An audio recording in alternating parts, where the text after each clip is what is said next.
다윗에 관한 연구 시리즈 9번째로 새벽을 기다리는 어둠 속에서 우리는 무엇을 응시해야 하나, 이런 제목으로 하나님의 말씀을 전하겠습니다. 리더의 길은 뼈가 시리고 외로운 길이라는 것을 리더가 되어보지 못한 사람은 결코 이해하기 어렵습니다. 때로는 가장 가까운 친분이 있는 사람에게 마저도 어쩌면 그럴 수 있느냐, 당신을 도저히 이해할 수 없다라는 말을 듣게 될 때도 있습니다. 문제는 산적해 있는데 그것을 함께 마음을 터놓고 나눌 사람은 아무도 없을 때의 답답함, 비판하는 사람은 많은데 함께 책임질 사람은 없을 때의 그 고독감, 어떤 형태로든 힘든 결정을 즉시 내려야만 하는 그 순간에 그 중압감 속에서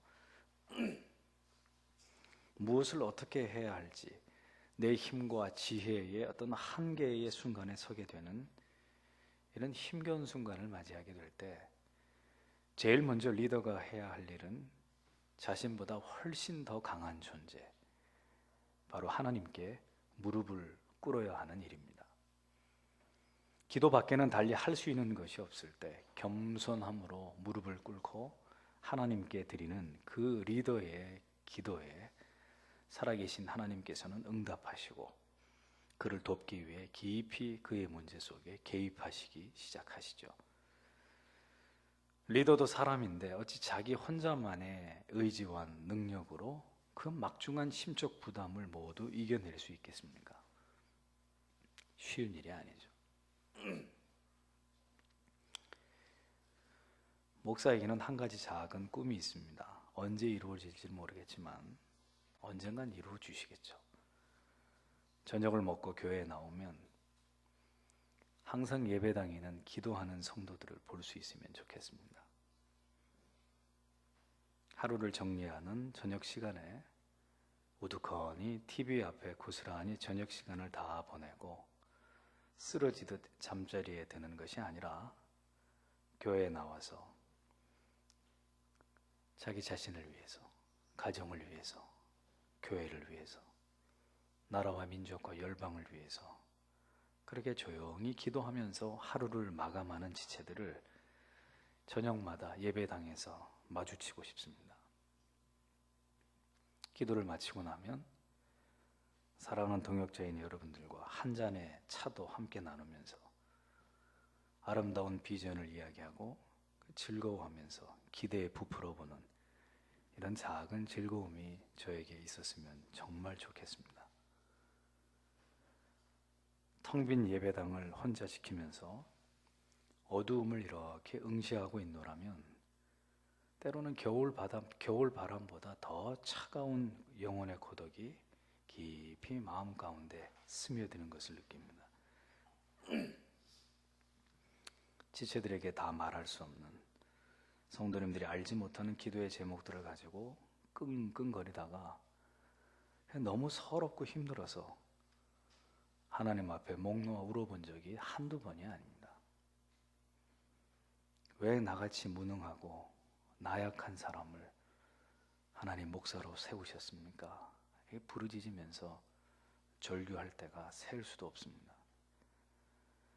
수없이 내 자신에게 혹은 사람들에게 실망하면서 그러면서 비로소 인간을 참으로 이해하고 사랑하는 법을 배워가는 것 같아요. 사람에게 배신당하고 상처입고 철저하게 고통당할 때 우리는 그때 비로소 하나님을 찾게 됩니다. 하나님과 가까워지게 되는 것이죠. 기도할 때 그 기도의 자리에서 성도는 그 모든 밀려오는 마음의 고통과 좌절과 죽음과도 같은 절망을 딛고 다시 일어설 수 있는 힘을, 용기를, 위로를 얻을 수 있게 되는 것입니다. 그래서 모든 리더십의 절정은 바로 무릎에서 나오는 것이다, 이런 말을 종종 이야기하곤 하죠. 하나님의 사람 다윗도 수많은 위기를 광야 생활을 통해 지나오면서 참으로 모진 결단을 내려야만 했던 많은 때가 있었습니다. 사울 왕의 목숨을 2번이나 살려주었지만 자신이 아는 사울 왕은 고마워하기는커녕 다시 돌아와서 자신의 목숨을 노릴 것을 알고 있었기 때문에 다윗은 부하들을, 가족들을 모두 데리고 국경을 넘어서 이스라엘의 원수인 블레셋 땅으로 들어가게 됩니다. 그곳으로 가야 사울의 칼날을 피할 수 있기 때문이었죠. 근데 한편 블레셋의 왕 아기스는 자신의 나라로 도피한 다윗의 망명을 의외로 순순히 받아들이게 됩니다. 그가 다윗을 그렇게 받아들인 이유는 이스라엘의 내분을 조장하고자 하는 그런 계략을 그가 꾸미고 있었기 때문이에요. 그래서 다윗과 그를 따르는 세력들을 잘 이용해서 힘들이지 않고 이스라엘 국경 마을을 차례로 접수하고자 하는 그런 욕망을 그가 가지고 있었기 때문입니다. 그러나 아주 영리한 다윗은 아기스보다 한 수 위였죠. 다윗은 오히려 블레셋 왕의 의도를 역이용해서 국경지대에 있는 이스라엘의 적 그술과 기르스, 아말렉 등을 차례로 이렇게 공격해서 진멸시켜 나갑니다. 그리고 나서는 블레셋 왕에게 와서 하는 말은 이스라엘의 마을들을 모두 공격해서 진멸했다고 깜짝같이 블레셋의 왕을 속였습니다. 그게 가능했던 것이 생존자를 한 명도 남겨두지 않고 다 죽였기 때문에 이 다윗의 보고만으로도 그 사실을 믿을 수밖에 없게 됐던 거죠. 그래서 블레셋의 왕은 이 다윗의 보고를 매우 흡족하게 생각했습니다. 이렇게 해서 다윗은 블레셋에 있어서 1년 4개월 정도의 시간을 안전하게 보낼 수 있게 됐습니다. 다윗을 절대적으로 신임한 이 블레셋의 왕 아기스는 다윗과 그의 부하들을 자신의 경호 부대로 임명할 정도로 각별히 다윗을 신임을 하게 됩니다. 자, 이런 성경의 내용을 쭉 보고 있으면 하나님께서는 위기의 순간에 적의 품에 여러분들을 던져서라도 여러분들을 보호하시는 그런 하나님이신 것을 보게 됩니다. 잠언 16장 7절에 이런 아주 기가 막힌 말씀이 나옵니다. 사람의 행위가 여호와 보시기에 정직하면 그 사람의 원수와도 더불어 화목해 하시느니라, 이런 말씀이 있습니다. 내 행위가 하나님 보실 때 기뻐하실 만하면, 정직하다면 지금 나하고 원수가 된 그 사람하고도 하나님이, 내가 하는 게 아닙니다, 하나님께서 화목하게 해주신다, 이런 멋있는 말씀이 있습니다.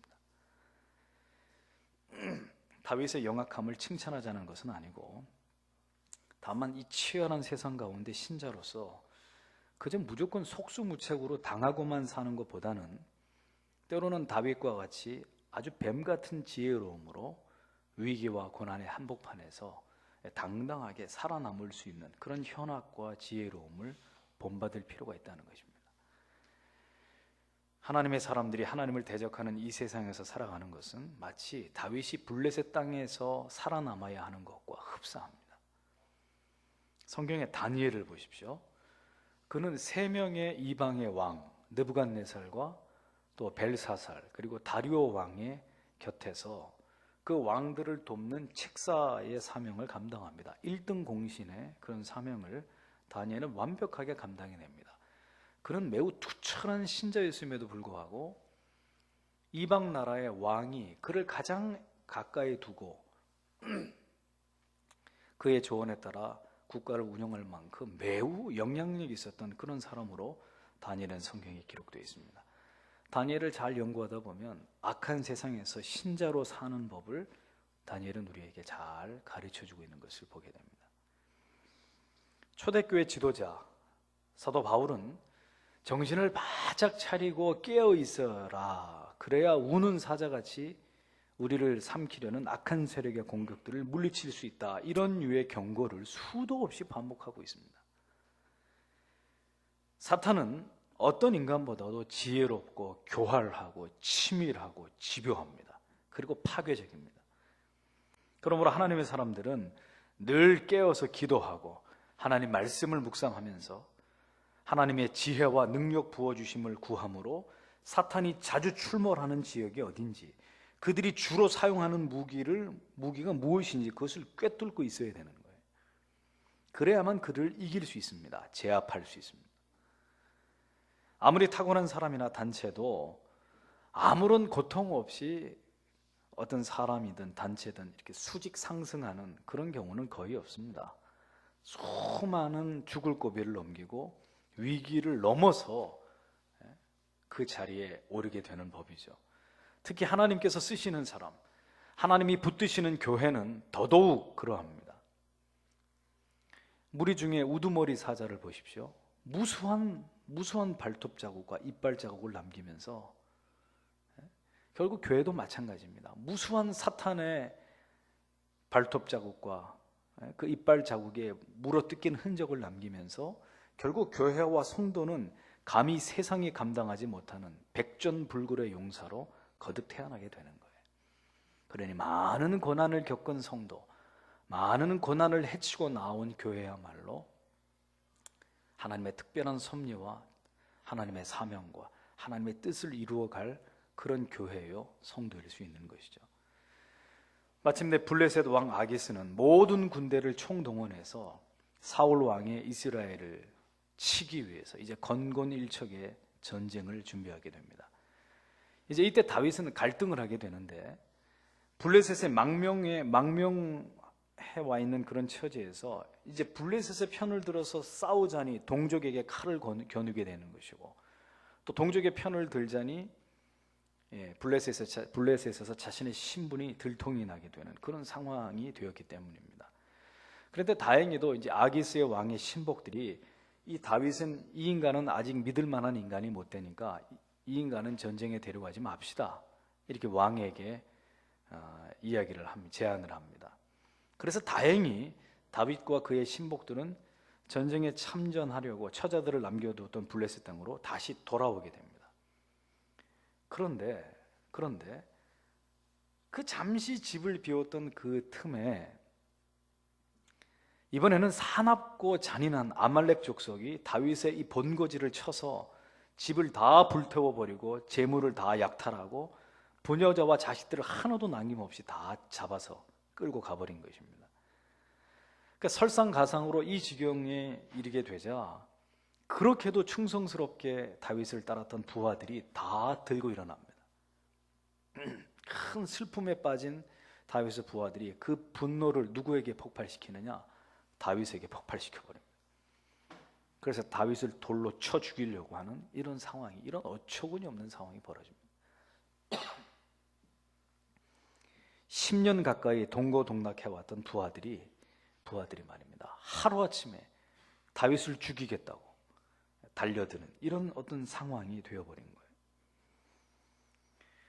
자, 이제 다윗은 외부의 적만이 아닌 이제 내부의 적, 조직 내부의 반란이라는 전혀 예상치 못한 문제 앞에 부딪히게 됐습니다. 고난이 견디기 힘든 이유 중에 하나는, 아까도 우리 남전도회 성경 공부하면서 말씀드렸습니다만, 고난이 이렇게 순서대로 찾아오면 고난이 하나 지나가고 그 다음에 또 하나가 오고, 그래 또 그 고난이 지나가고, 이렇게 순서대로 또 이렇게 인터벌을 두고 고난이 이렇게 찾아오면 그건 어떻게 좀 해볼만 합니다. 그런데 정말 고난이 견디기 힘든 이유는 이게 동시다발적으로 쉬지 않고 몰려올 때입니다. 순식간에 여기저기서 문제가 터지기 시작하고 걷잡을 수 없도록 그 문제가 확대되고 숨 돌릴 틈도 주지 않고 또 이어서 계속해서 문제들이 생기면서 고난이 때로 몰려올 때, 이런 파상적인 고난의 엄습 때문에 결국은 믿음이 좋은 신자라 할지라도 주저앉는 일들이 생기는 거예요. 그건 누구라고 해도 마찬가지입니다. 그래 이제 그 지경이 되면 해도 너무한다는 생각이 드는 거예요. 그럼 이제 하나님을 향해서 원망의 고개가 쳐들어지는 겁니다. 하나님, 어찌 내게 이르실 수가 있습니까? 자, 고난의 연속인 다윗의 파란만장한 여정을 보십시오. 누가 그 옆에서 다윗을 그 오랜 세월 동안 지켜봤다면 이렇게 고난을 많이 당한 이 사람이 과연 이스라엘의 위대한 왕이 될 것이라고 누가 기대할 수 있겠습니까? 이 사람이 아마 이렇게 고난을 당하다가 아마 저 객지에서 객사하고 말 거다. 그렇게 많은 고통을 당하는 다윗을 바라보면서 인간의 안목으로 저 사람은 위대한 왕이 될 사람이야, 이렇게 다윗을 인정해 줄 사람은 거의 없었을 거란 말입니다. 오죽하면 그를 따랐던 신복들도 자기 처자식을 다 빼앗기자 그 모든 책임을 자기 주군에게 돌리고 말입니다. 다윗을 죽이려고 했을까요? 그러니 왕이 되기엔 너무나 고된 세월과 지루하리만큼 반복되는 고난과 이 끝도 없는 고통들이 계속해서 다윗에게 찾아왔단 말입니다. 자, 성경을 봅시다. 다윗이 어떻게 새벽이 오기 전에 이 칠흑 같은 어두움을 이겨냈을까요? 성경은 아주 간단하게 표현하고 있습니다. 오늘 읽은 30장 6절에 보니까 다윗이 크게 군급하였으나 그의 하나님 여호와를 힘입고 용기를 얻었더라, 이렇게 되어 있습니다. 다윗은 즉시 자기의 부하 600명을 거느리고 3일 밤낮을 달려서 아말렉 족속을 추격하게 됩니다. 그리고 그들을 공격해서 그들을 전멸시키고 난 다음에 빼앗겼던 자기의 가족과 재물들을 다 되찾아옵니다. 그런데 우리가 생각해 봐야 될 점은 이것입니다. 어떻게 방금 전까지 돌을 들어서 치려고 했던 그 다윗의 신복들, 부하들이 다윗을 따라서 추격에 나서게 되었을까 하는 점입니다. 방금 전까지 이 모두가 저 다윗 때문이다 해서 다윗을 돌무덤에 묻어버리려고 했던 그들이 어떻게 마음을 바꿨느냐 이거죠. 그리고 그 감당기 힘든 위기의 순간을 다윗은 어떻게 단번에 뛰어넘을 수 있었을까 하는 문제입니다. 그 해답을 다윗 안에서 찾으려고 하면 다윗에게는 해답이 없습니다. 인간에겐 대안이 없어요. 다윗에게 그것을 찾으려고 하면 헛수고일 뿐입니다. 그 비밀은 바로 성경에 나와 있습니다. 다윗이 크게 군급하였으나 그의 하나님 여호와를 힘입고 용기를 얻었더라, 이렇게 되어 있습니다. 다윗이 눈앞에 벌어진 이 감당기 힘든 현실을 절대로 가볍게 여긴 것이 아니었습니다. 원래 타고난 낙천적인 성격 때문에 그냥 이렇게 대충 넘어간 것이 아니었습니다. 여기 성경에 크게 군급했다 이렇게 써 있습니다.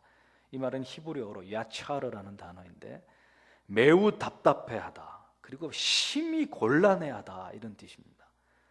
그러니 쉽게 표현하면 미치기 일보 직전이라는 거예요. 다윗이 얼마나 괴로웠냐면은 아주 정말 사람이 너무너무 힘들면 미칠 지경까지 되잖아요. 가슴이 심장이 터져버릴 것 같은 그런 매우 고통스러운 답답한 그런 상황이었다는 겁니다. 속이 터질 것 같은 극도의 어떤 난감하고도 답답하고도 절망적인 그런 상태에 다윗이 빠져 있었다는 겁니다. 자, 한번 생각해 보죠. 여러분들이 만일 이런 상태에 놓여 계신다고 가정해 보죠. 기도가 되시겠습니까? 이럴 때는 기도도 나오지 않아요. 찬송이요? 찬송도 나오지 않아요. 속이 터져버릴 것 같이 답답하고 원통하고 참담한데 거기서 신앙의 어떤 모습을, 어떤 모양을 우리가 기대할 수 있겠습니까? 결코 쉬운 문제가 아니에요. 그는 어떤 사람에게도 의지할 수 없는 절체절명의 순간에 위기에 서 있었습니다. 온몸에 힘이 빠질 정도로 낙심된 그 순간에 다윗이 누구로부터 힘을 얻었느냐? 하나님 안에서 그는 새 힘을 찾았습니다. 저는 이 말씀을 묵상하면서 참 제가 큰 은혜를 받습니다. 어떤 은혜냐면은 첫째는 다윗에게도 이런 순간이 있었다는 것에 대해서 먼저 은혜가 됩니다. 그런 훌륭한 하나님의 사람에게도 이렇게 사방으로부터 우겨싸매을 당하는 완전한 고립, 감당하기 어려운 이런 큰 위기가 그에게 시도 때도 없이 찾아왔다는 것이 다윗의 왕에게는 미안한 얘기지만 저에게는 상당히 큰 은혜가 되더라고요.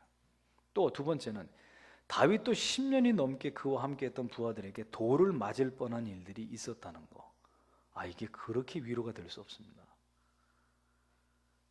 예수님도 사람들에게 멸시와 천대와 조롱을 당했고, 사도 바울과 같은 훌륭한 사도도 그를 버리고 배신하고 세상으로 떠나버린, 한때는 그를 열심히 도왔던 그런 동역자들이 있었고, 또 다윗도 그렇게 우리가 몇 주 전에 다윗의 에피소드를 생각할 때 그렇게 자기의 목숨을 돌아보지 않고 베들레헴 우물가로 가서 물을 떠왔던 이런 신복들을 질비하게 거느리고 있었던 다윗도 한순간 그런 자들에 의해서 철저하게 배반을 당하는 이런 일들을 겪었다는 것을 보면서 인생이 그런 거구나, 이런 일들을 겪으면서 하나님을 섬기는 게 이게 당연한 거구나, 이런 생각이 든단 말입니다. 그리고 마지막으로 위로가 되는 것은 바로 그런 감당하기 어려운 순간에 그를 붙들고 계신 분은 다윗 자신의 의지가 아니라 하나님의 의지였다는 것. 결정적으로 그것이 우리에게 큰 은혜가 되는 것입니다. 저는 제가 생각하기에 아마 다윗이 적어도 몇 시간 동안 하나님 앞에 홀로 엎드려서 아마 영적인 대개인 부흥회를 열었을 거라고 생각해요. 처자식은 다 잡혀갔죠. 자기의 신복들은 다 당신 때문이니 우리의 돌에 맞아 죽어서라도 우리의 이 분을, 이 슬픔을 풀어야 되겠다는 그런 상황에서 아마도 다윗은 그 자리를 물리고 한적한 곳으로 혼자 가서 아마 하나님 앞에 엎드려서 영적인 대부흥회를 했을 거예요. 아마 다윗이라면 충분히 그러고도 남았을 겁니다. 대부분의 사람들은 문제가 생기면 타인이나 환경에게 전가해 버립니다. 누구 때문에 이렇게 되는 것이라고. 결국은 이렇게 계속 누구 때문에 하다 보면 어디까지 갑니까? 하나님께까지 원망하게 되죠. 그러나 정말 제대로 된 하나님의 사람은 먼저 스스로의 책임을 스스로에게 묻습니다. 상황에 감정으로 반응하고 다른 사람에게 어려운 소리 하기 전에 홀로 하나님 앞에 엎드려서 이 절박한 상황을 호소하고 자신의 감정을 추스리는 그런 성숙함을 보이는 것이죠. 예수님은 그 힘들고 빡빡한 설교와 그리고 사역의 스케줄 속에서도 그분은 늘 이른 새벽에 한적한 곳에서 하나님과 홀로 기도하시면서 하나님과 교제를 했던 그 모든 이유도 바로 이것 아니겠습니까? 모든 능력의 근원은 하나님께로부터 있다는 것을 우리에게 보여주시기 위해서. 오늘 성도 여러분, 바쁘고 분주하신 여러분들에게 묻고 싶습니다. 한적한 곳에서 하나님과 홀로 기도하면서 교제하는 여러분만의 시간과 장소가 있으십니까? 바쁨 속에서 예배와 기도와 말씀을 붙잡았던 손이 느슨해지고 계시지는 않습니까? 어쩔 수 없는 변명과 핑계 뒤에 우리의 양심의 가책을 가리고 하나님과의 교제의 자리에서 저만치 물러나고 계시지는 않습니까? 죄로 물든 세상이 주는 이 고통의 도끼를 하늘의 위로를 받아서 정화하지 못한다면 여러분, 우리가 도대체 무엇으로 신자됨의 도리와 삶을 다할 수 있다고 생각하십니까? 구구절절 기록된 이 시편의 다윗의 시들을 한번 보세요. 하나같이 위대한 개인 부흥회의 기록들입니다. 칠흑같이 어두운 새벽을, 그 어두움 속에 새벽을 기다리면서 어두움을 응시하면서 그가 만났던 하나님과의 진솔한 대화에 그 사랑의 미로들로 시편은 가득 채워져 있습니다. 오늘 다윗과 우리의 차이점은 무엇이냐? 그는 도무지 기도할 수 없는 순간에 기도했고 도무지 하나님을 찬양하고 싶지 않은 그 순간에도 하나님을 찬양했으며 결코 하나님을 예배하고 싶지 않는 그 순간, 혹은 예배할 수 없을 만큼 분주하고 위급한 순간에서도 그는 하나님을 예배했다는 점입니다. 다윗은 늘 위기의 상황 속에서 하나님 앞에 엎드려서 성령의 위로와 충만과 재충전을 받는 것이 그의 삶의 습관이 되어 있었던 사람이에요. 무너지는 절망을 안고 교회 문을 열고 들어와서 쓰러지듯 자리에 앉아서 긴 시간 흐느낌으로 하나님 앞에 자신의 마음을 토해놓고, 그리고 그 가운데 들리는 세미한 음성, 그래, 힘들지, 얼마나 고통스러우냐, 내가 다 알고 있다, 내가 너와 함께하고 있어, 너는 존귀한 나의 자녀이다.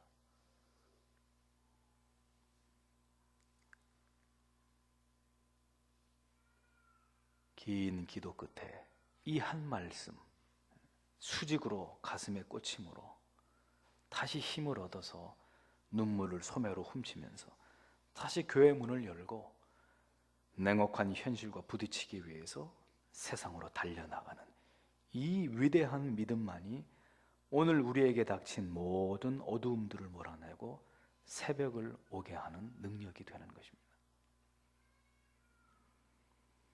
여러분들에게 더 이상 답이 없다고 느껴지는 순간 뭘 해야 할까요? 누구를 쳐다봐야 될까요? 사람들은 찾아봐야 소용없습니다.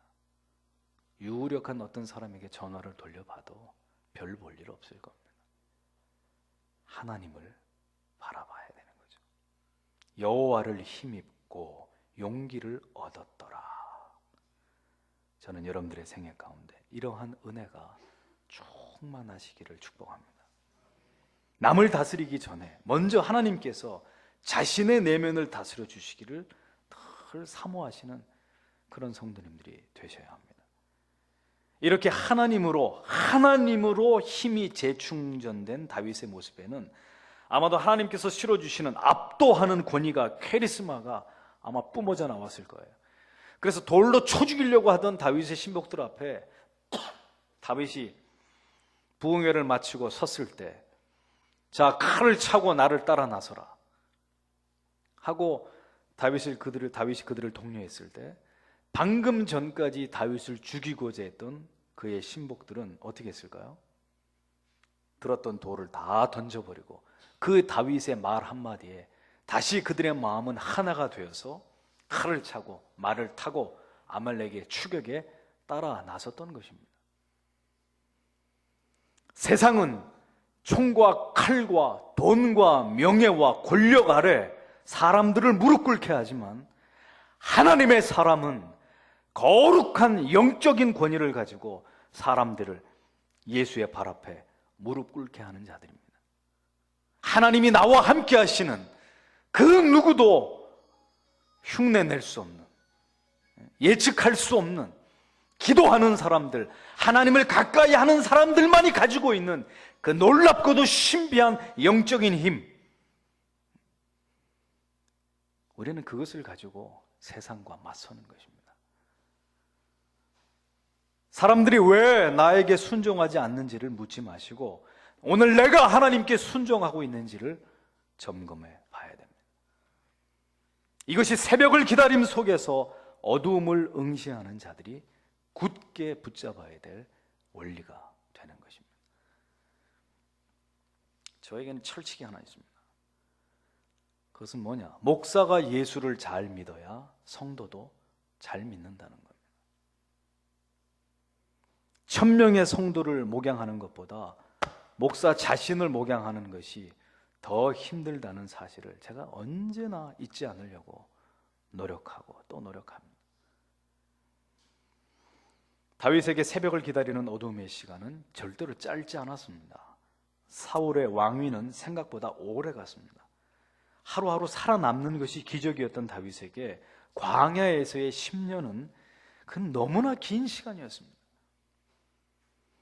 여러분들이 만약에 해외여행을 가게 됐다면 여행을 떠나기를 기다리는 한 주의 시간이, 예를 들면 다음 주에 내가 어디 유럽으로 여행을 떠난다. 그럼 한 주간의 시간이 10년처럼 느껴질 겁니다. 하지만 이미 이제 여러분들이 여행을 떠나서 여행지에서 보내는 한 주는 아마 하루같이 짧게 느껴질 것입니다. 잘 나갈 때는 1년이 하루같이 그렇게 느껴지지만 지금 내가 너무너무 힘들고 고통스러우면 하루가 천년같이 느껴지는 법 아니겠습니까? 다윗이 이렇게 힘든 도망자의 시절을 견디고 또 기다린 것은 딱 하나의 이유 때문이었습니다. 무엇이었을까요? 하나님을 굳게 신뢰했기 때문이에요. 시편 37편 7절 이하에 보면 이런 말씀이 나옵니다. 여호와 앞에 잠잠하고 참아 기다리라. 자기 길이 형통하며 악한 꾀를 이루는 자를 인하여 불평하여 말지어다. 분을 그치고 노를 버리라. 불평하여 말라. 행하게 치우칠 뿐이라. 대저 행악하는 자는 끊어질 것이나 여호와를 기대하는 자는 땅을 차지하리로다. 잠시 후에 악인이 없어지리니 네가 그것을 자세히 살필지라도 없으리로다 라고 말씀하고 있는 다윗의 시를 발견하게 됩니다. 역사의 주관자이신 하나님을 우리가 굳게 신뢰할 때만이 우리는 오늘의 우리의 암담한 현실을 이겨낼 수 있는 거예요.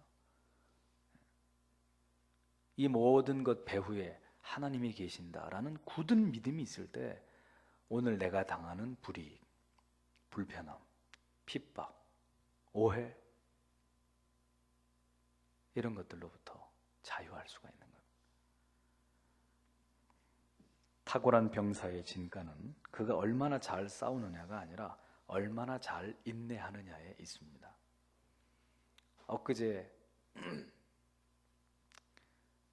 그 해적들로부터 선원들을 구출해내는 UDT라는 특수부대, 제가 한번 인터넷에 검색을 해봤더니 24주 동안 지옥 훈련을 받는데 그 마지막 훈련 코스는 5박 6일 동안 잠 한숨 자지 않고 임무를 수행하는 것이랍니다. 5박 6일 동안 단 한 잠도 안 재우고. 그게 보통 사람들이, 내가 그 얘기를 이렇게 정보를 보고 야, 그야말로 인간 병기구나. 하루도 잠을 안 자면 우리는 이 정신이 들어갔다 나갔다 하는데 5박 6일을 안 재우고 임무를 수행시킨답니다. 그러니 탁월한 병사는 결국 어디에서 결판이 나느냐? 얼마나 잘 싸우냐가 아니라 얼마나 잘 극한의 상황도 인내내느냐, 거기에 달려있는 거죠. 그래서 하나님께서는 때때로 우리에게 뜨거운 인생의 여름을 지나가게 하시면서 인내를 배우게 하는 것입니다. 칠흑같이 어두운 아직 미명의 새벽에 떠오르지 않은 아침 해를 기다리면서 잘 견디게 만드시는 거예요. 새벽을 기다리면서 어둠 속에서 우리는 무엇을 응시해야 할까요?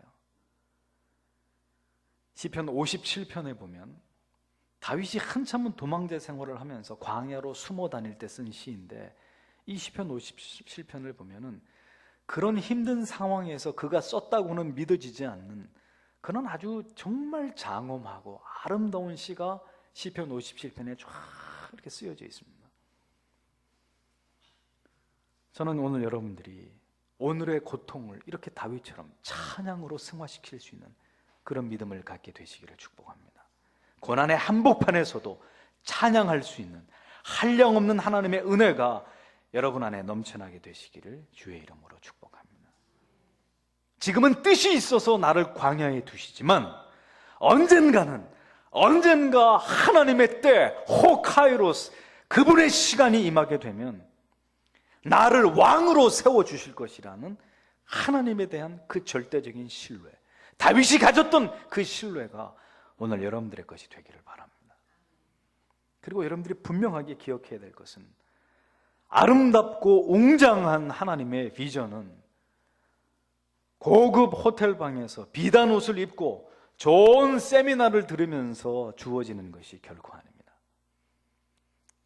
도저히 그런 비전이 나올 수 없는, 꿈꿀 수조차도 없는 어둡고 춥고 고통스럽고 고독하고 배신과 패배로 얼룩진, 인간적으로 보면 끝장나버린 절망의 상황 속에서 하나님은 여러분들에게 위대한 꿈을 주시는 거예요. 위대한 사명을, 비전의 밑그림을 그려주신단 말입니다.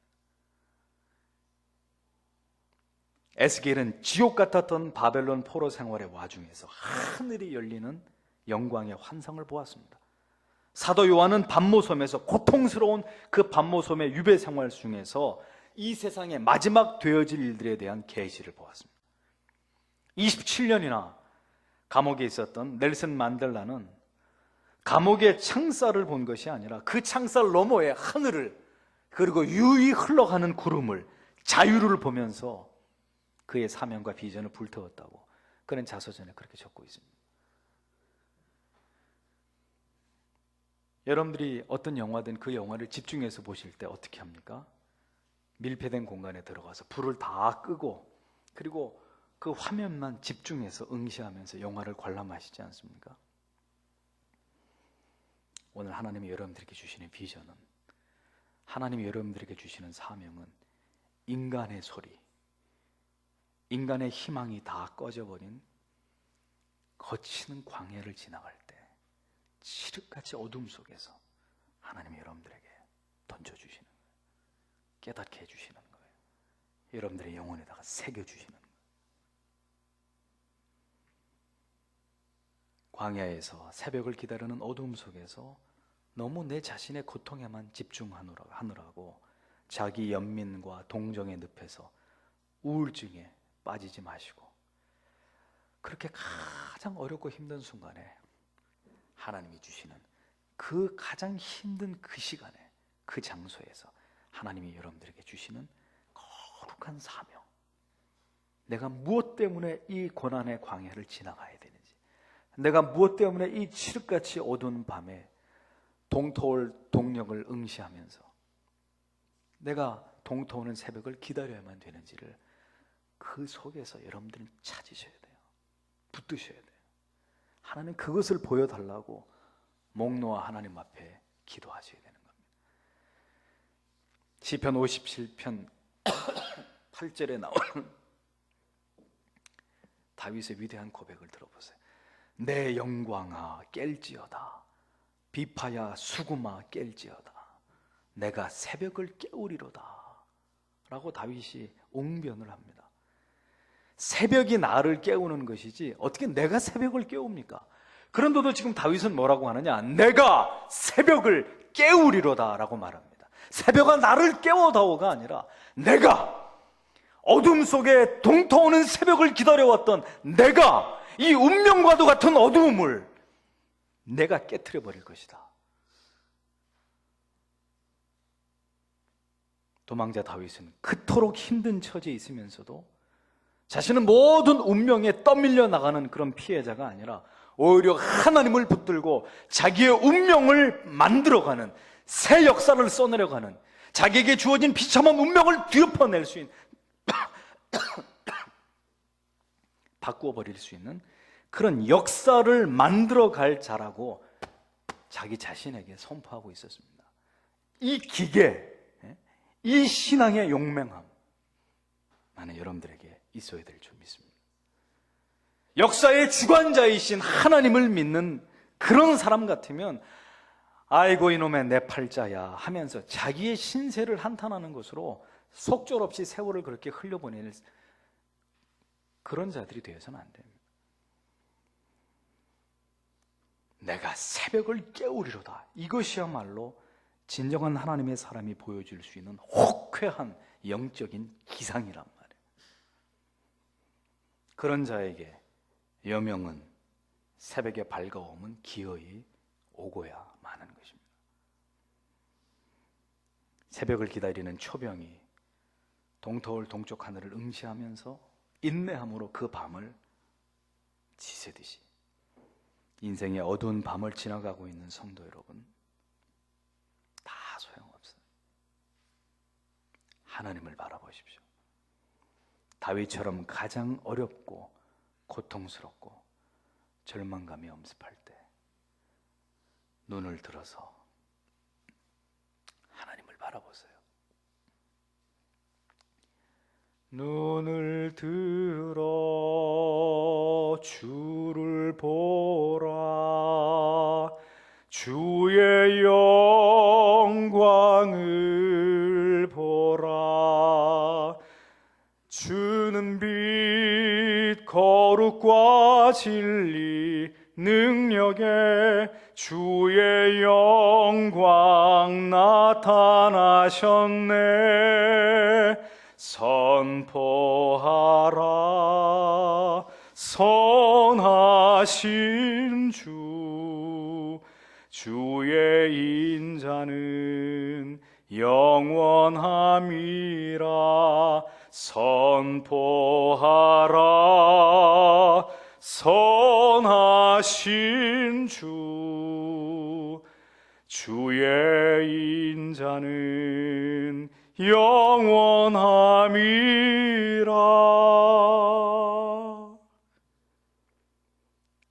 이 믿음을 가지시고 이 소망을 가지시고 어둠 속에서 조용히 하나님을 바라보시면서 새벽은 하나님이 열어주시지만 그 새벽을 기다리며 운명과도 같은 자기 인생의 어려움들을, 그 고통들을, 모진 고난들을 산산조각 내버리고 믿음으로 일어설 자는 바로 여러분들이십니다. 저는 오늘 여러분들께서 이 다윗과도 같이 하나님을 의지함으로 인생의 가장 궁극한 그날을, 대역전 드라마를 써내려가는 신바람 나는 날로 그렇게 뒤바꿔 놓을 수 있는 믿음의 사람들이 다 되시기를 주님의 이름으로 축복합니다. 기도하겠습니다.